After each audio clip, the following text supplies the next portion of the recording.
Welcome back to the Story as 13 channel.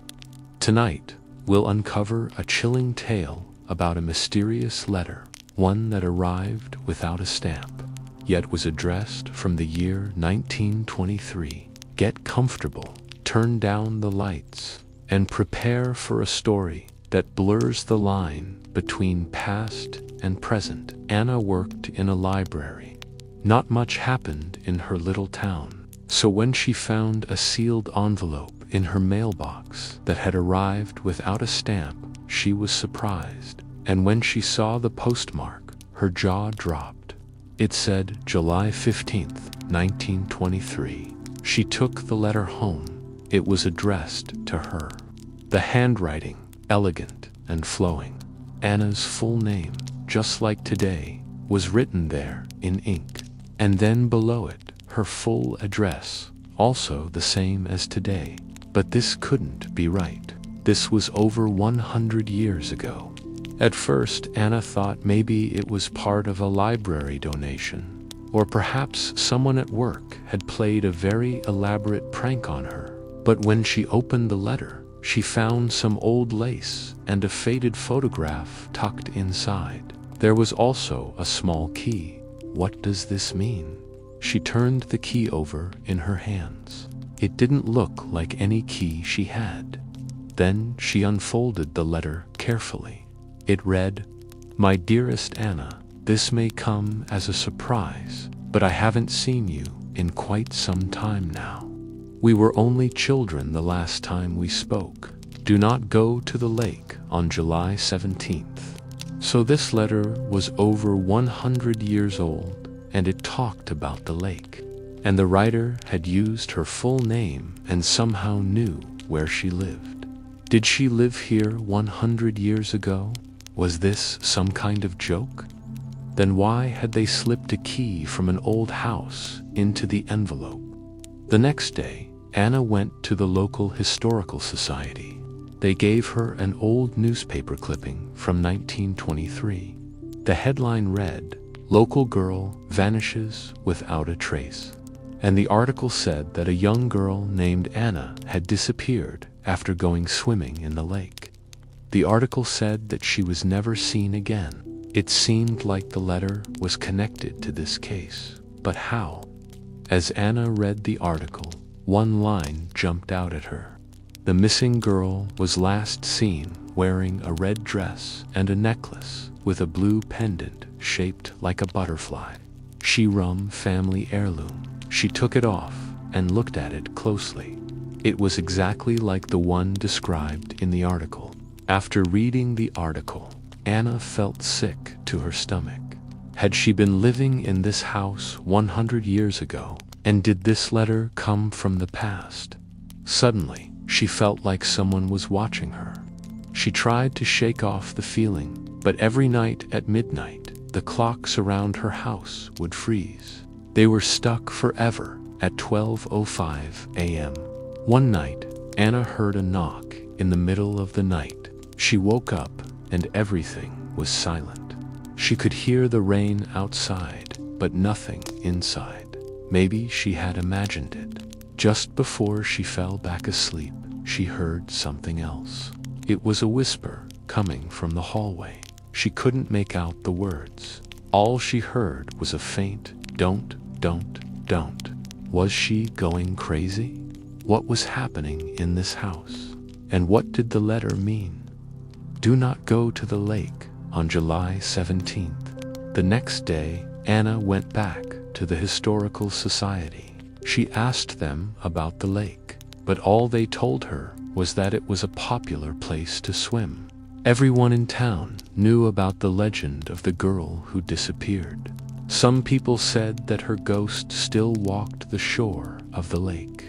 Anna couldn't shake the feeling that she was being watched. She couldn't even watch a movie alone. She'd jump at every creek and shadow. She wondered if she should go to the lake. The letter had been sent 100 years ago. Did she really have anything to worry about? She wanted to investigate, but she was scared. Then another letter came. It wasn't sealed, and the handwriting was messy. It simply said, "You." Anna recognized the writing. It was the same as the note in the newspaper clipping. Could this be the girl from 1923? If so, what did she want? And how was she communicating with Anna? She decided to visit the lake. Maybe she could get some answers. That afternoon, Anna drove to the lake. She parked her car and got out. The wind rustled through the trees. She could hear birds singing. The water was sparkling in the sun. It was a beautiful summer day, and as she walked along the shore, she couldn't help but smile. But then she saw a figure standing at the edge of the lake. A woman with long flowing hair and a strange red dress. She was looking out over the water with a sad expression on her face. Anna called out to her, "Hello." The woman turned around, and Anna's smile faded. It was an older version of herself. She was holding another letter in her hand. She was holding one of the ones Anna had sent. "What are you doing here?" Anna asked. The older version of herself didn't answer. She just stood there and stared at her. Then she opened the letter and began to read. "My dearest Anna, this may come as a surprise, but I haven't seen you in quite some time now. We were only children the last time we spoke. Do not go to the lake on July 17th. Yours, always, E." Anna was confused. Why was the letter repeating itself? Then it hit her. This wasn't a warning. It was a loop. The letter wasn't supposed to warn her. It was supposed to bring her back. She reached out to touch the other Anna, but she slipped and fell into the lake. The water was freezing cold. She struggled to keep her head above the surface, but she was pulled under. Then everything went black. When Anna woke up, she was lying on the ground by the lake. She could hear sirens in the distance. She tried to sit up, but she collapsed. Someone was kneeling beside her. "Are you okay?" he asked. Anna looked up at him. "Who are you?" she whispered. The man frowned. "Don't you recognize me? I'm your husband." She looked around. People were staring at her. She could see flashing lights and hear shouting. Then she noticed a crowd of reporters. They were holding up their cameras. Anna buried her face in her hands. "Why are they here?" she cried. The man put his arm around her shoulder.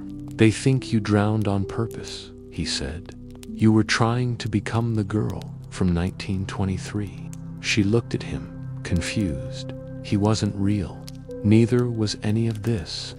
This was the lake from 1923. This was the town from 1923.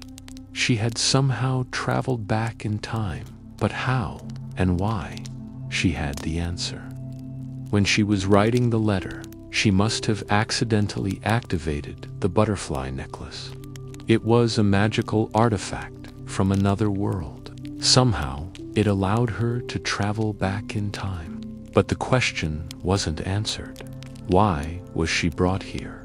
Who was E, and what had happened to her in this time period? As Anna was taken away in an ambulance, she knew she wouldn't find the answers anytime soon. The year was 1923, and she was now trapped here. She had to find out what had happened to the original Anna and fix whatever had gone wrong. Otherwise, she might be doomed to repeat her fate. Thank you for listening to tonight's story on Story is 13. If you enjoyed it, don't forget to subscribe and let us know in the comments what you would do if you received a letter from the past.